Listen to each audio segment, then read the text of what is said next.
के पवित्र गंगा जल का क्या करें? क्या आप महाकुंभ स्नान करने गए थे? अगर गए थे तो महाकुंभ संगम तट से गंगा जल जरूर लेकर आए होंगे। तो आपको हमारी यह वीडियो देखना अति आवश्यक है। जाने अनजाने आप लोगों से कोई गलती ना हो जाए, इसलिए इस वीडियो को ध्यान से सुनें। और अगर वीडियो अच्छी लगे तो वीडियो को लाइक जरूर करें। हिंदू धर्म में महाकुंभ मेले का विशेष महत्व है। इस दौरान विभिन्न प्रकार के पूजन नियमों का पालन किया जाता है। साथ ही लोग त्रिवेणी तट पर डुबकी लगाने के लिए जाते हैं, जिससे सभी पापों का नाश हो जाता है। इस पावन मेले में लोग गंगा स्नान समेत कई पूजा पाठ करते हैं। इसके साथ ही कुछ लोग महाकुंभ संगम तट से गंगा जल भी लेके आते हैं। माना जाता है कि इस पवित्र जल को घर पर रखने से सुख शांति बढ़ती है, साथ ही घर में सुविधा आती है। लेकिन यह किस स्थान पर रखना शुभ होता है, यह जानना भी जरूरी है। त्रिवेणी से लाए हुए गंगा जल को अपने घर के उत्तर या पूर्व दिशा में रखें। ऐसा करने से घर की दरिद्रता, क्लेश, पितृदोष, बीमारियां, गरीबी दूर हो जाती है।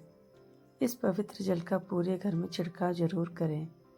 जल को घर के उस स्थान पर रखें जहाँ सकारात्मक ऊर्जा हो और सफाई का विशेष ध्यान रखा जाता हो। इस गंगा जल को अपने पूजा घर में रखना सबसे शुद्ध माना जाता है। ऐसा करने से घर की नकारात्मक शक्तियाँ दूर हो जाती हैं।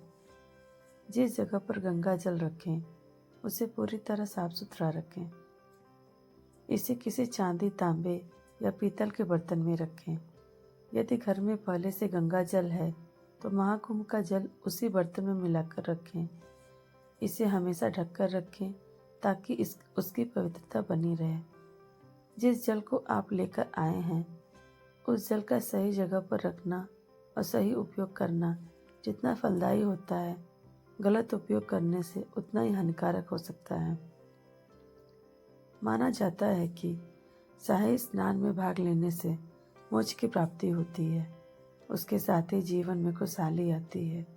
जो लोग अमृत स्नान के लिए नहीं जा पा रहे हैं, वे या तो अपने मित्र, पड़ोसी या फिर अपने परिजनों से त्रिवेणी का जल मंगाकर अपने घर में ही स्नान कर रहे हैं। ऐसा करना सही है या गलत, आइए विस्तार से जानते हैं। प्रयागराज महाकुंभ में अमृत स्नान का बहुत महत्व माना जा रहा है। शास्त्रों में भी इस बात का वर्णन है कि महाकुंभ के दौरान अमृत स्नान करने से जहाँ एक ओर व्यक्ति को जीवन में सुख समृद्धि मिल जाती है, तो वहीं दूसरी ओर मनुष्य के बाद व्यक्ति को मोक्ष की प्राप्ति होती है। यही वजह है कि 144 साल बाद लगे इस महाकुंभ में अमृत स्नान के लिए करोड़ों जनता की भीड़ लगी है। वहीं पवित्र नदियों में अमृत स्नान से न केवल शारीरिक शुद्धि होती है, बल्कि व्यक्ति की आत्मा भी पवित्र हो जाती है। शास्त्रों के अनुसार महाकुंभ में अमृत स्नान करने से भगवान शंकर प्रसन्न होते हैं और व्यक्ति पर अपनी कृपा बरसाते हैं। साथ ही यह भी कहा गया है कि संगम का जल घर पर लाकर स्नान करना कुंभ स्नान के समान पुण्य नहीं देता, क्योंकि कुंभ स्नान के दौरान संत महात्माओं के दर्शन का भी विशेष महत्व एवं प्रभाव होता है। कुंभ के दौरान लाखों बड़े बड़े साधु, संत और कल्पवासियों के चरण वहाँ पड़ते हैं। उनके चरण वहाँ पड़ने से वह जगह पावन और पवित्र हो रहा है, क्योंकि यह सभी साधु संत कई वर्षों से कठिन जप तप और भगवान की साधना अर्चना करते हैं। उनको साक्षात भगवान का आशीर्वाद प्राप्त होता है। ऐसे में महाकुंभ में प्रत्यक्ष स्नान और संगम जल से घर पर स्नान करने में पुण्य का अंतर है। कुछ लोग आर्थिक या शारीरिक कारणों से कुंभ में भाग नहीं ले पाते। ऐसे व्यक्तियों को यदि कुंभ से लाया गया संगम जल प्राप्त हो और वे उससे स्नान करें तो उन्हें भी वही पुण्य प्राप्त होता है, क्योंकि शास्त्रों में पूजा पाठ करते समय बीमार, आर्थिक रूप से कमजोर, वृद्ध और गर्भवती महिलाओं को विशेष छूट है।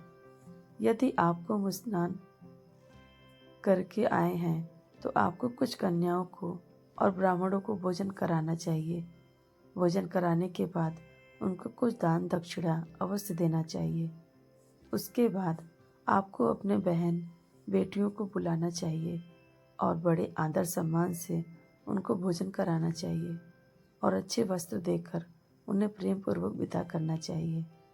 यह बहुत ही अद्भुत महिमा वाला होता है और ऐसा करने से आपको बहुत ज़्यादा फल की प्राप्ति होगी। मित्रों, मेरे द्वारा दी गई जानकारी अगर आपको पसंद आई तो मेरे चैनल को लाइक करें, शेयर करें और सब्सक्राइब करें। बेल आइकन के बटन को प्रेस करें जिससे आपको हमारे नए वीडियो का नोटिफिकेशन सबसे पहले मिले। धन्यवाद।